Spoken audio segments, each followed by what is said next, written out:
ఏడేడు జన్మాల బంధాలతో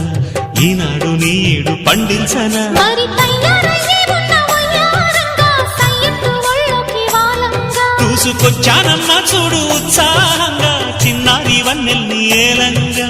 ప్రతిక్షణం పరవశం కలగగా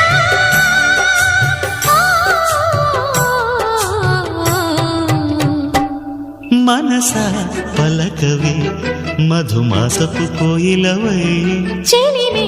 తెలుపవే చిగురాశల గీతికవై